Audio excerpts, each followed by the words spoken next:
Hey guys, welcome to my channel. Today I'll be showing you how I transform these outdated cabinets with just a simple paint job. I really like how they came out with this color, and I'm gonna walk you through how I did it step by step. So a little bit about that project. It's actually my mom's house that I redid. And I did it in America, so I used a completely different set of products and paints.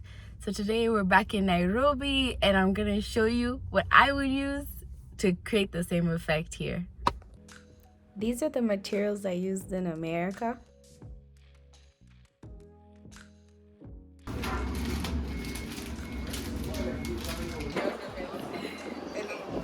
revolver. This one. Yeah, in match. Okay.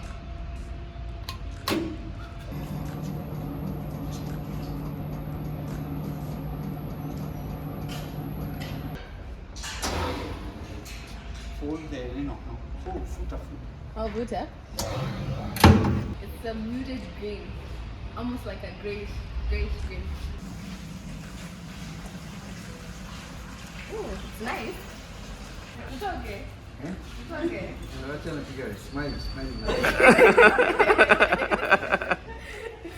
Okay, this is the color. Ah, it's nice. I feel like it's close to the other color.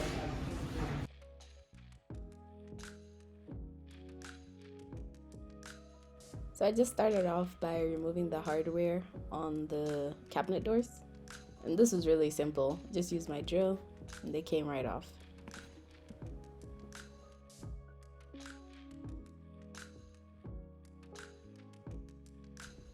I followed that up by removing the doors from the hinges and then just putting them to the sides. Here, I'm just pouring the stripper into a metallic pot to avoid any reactions that might happen if I put it in a plastic container instead. Then I just brushed all the surfaces that I wanted to clean up. The reason I chose to use a stripper instead of just washing the cabinets down or wiping them down and using a primer is because these specific cabinets had like a lot of oil residue from over the past years, and I saw instead of having to clean and then sand, it's just easier to strip and go right into painting, which ended up working for me.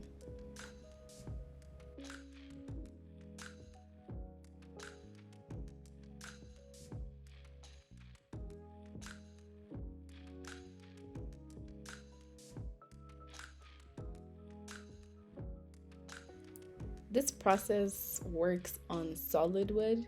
If you have laminated particle board for your kitchen cabinets, it would be a different process. You would have to use a different primer and probably a different paint.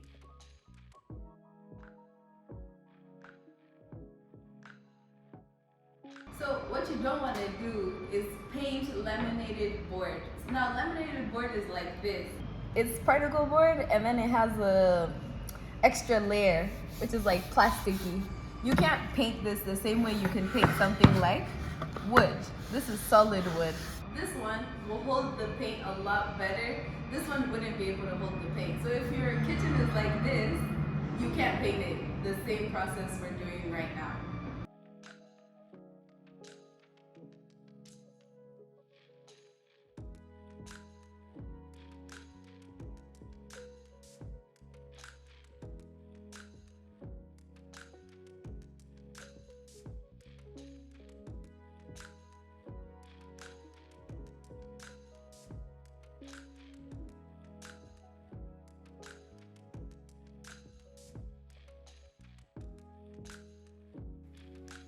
When I put the first coat, I was like, ooh, this is too light. Like, it's not gonna work.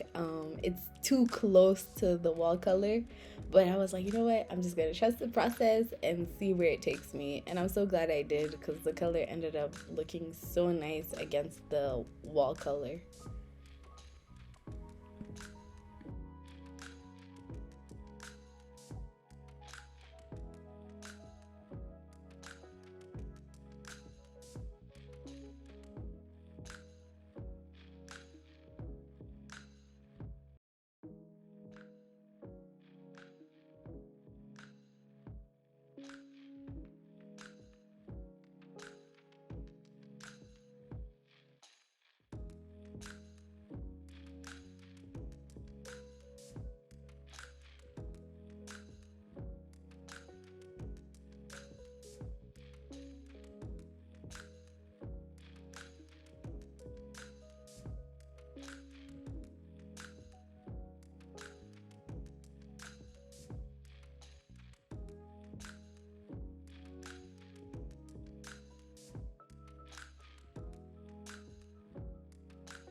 after scraping off that top layer of varnish, then I was able to use the Scotch Brite pads to remove the debris, and then I was able to sand it down.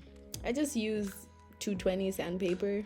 Well, I did 120, well 150 and 220 to get the smoothness I want. But anything beyond 220 you really can't see once the paint is on there, so I wouldn't advise to do too much.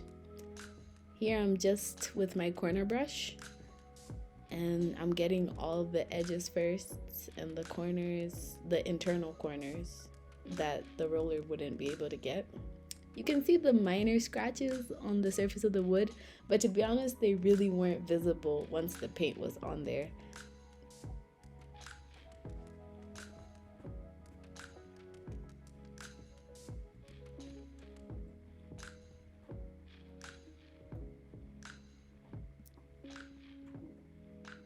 This was so satisfying. I just love painting. Like, it's so much fun. It's relaxing. It can get a little tedious, but it's just so amazing to watch how much color can affect a space and completely transform it. Now I'm going in with the roller. I just did the sides, the bottom sides, the internal sides, if that makes sense. I chose to do the inside of the cabinets first and then mount them back onto the structure and then do the faces after.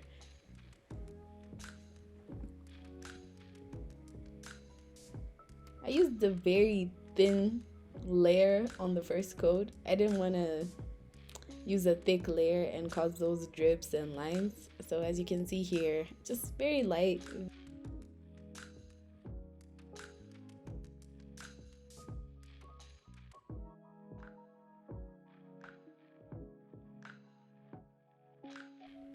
I ended up having to do only 2 coats. I would say this paint was really good. It had great coverage, and once the second coat was on there and dry, I mean, it looked really solid. So after I did the coat on the inside of the cabinet, I just let them sit to dry, and then I mounted them back now to the structure and began doing the faces. Doing the faces was easy because they were already mounted, so there wasn't too much to move around. And this is why it's really important to do the sides first while it's still not mounted onto the cabinet.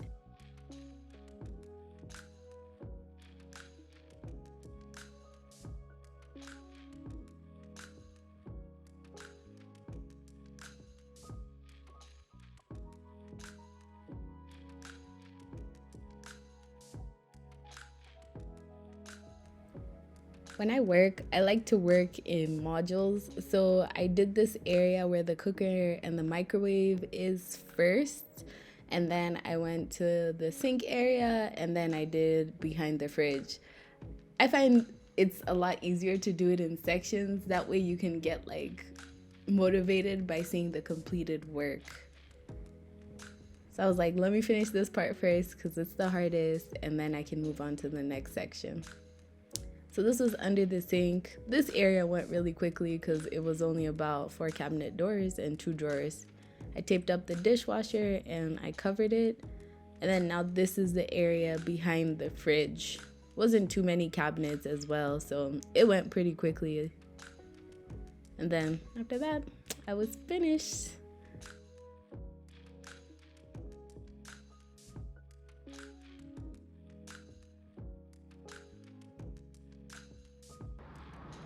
After you're done painting, you're gonna seal the paint with this water-based varnish.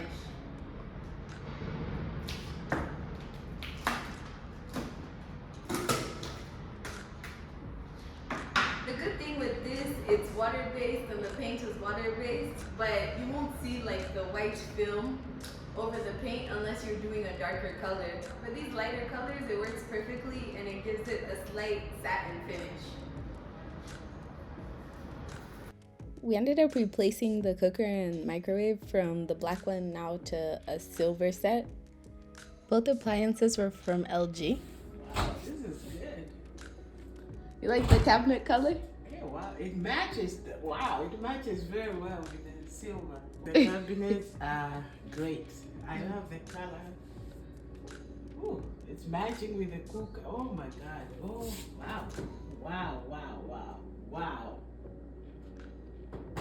Hata sitaitumia.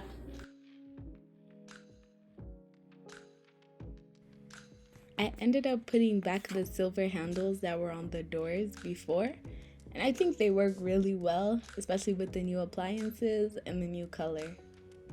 Still developing ideas for the floor trim and the kitchen counter, so if you have any ideas, just leave them in the comments.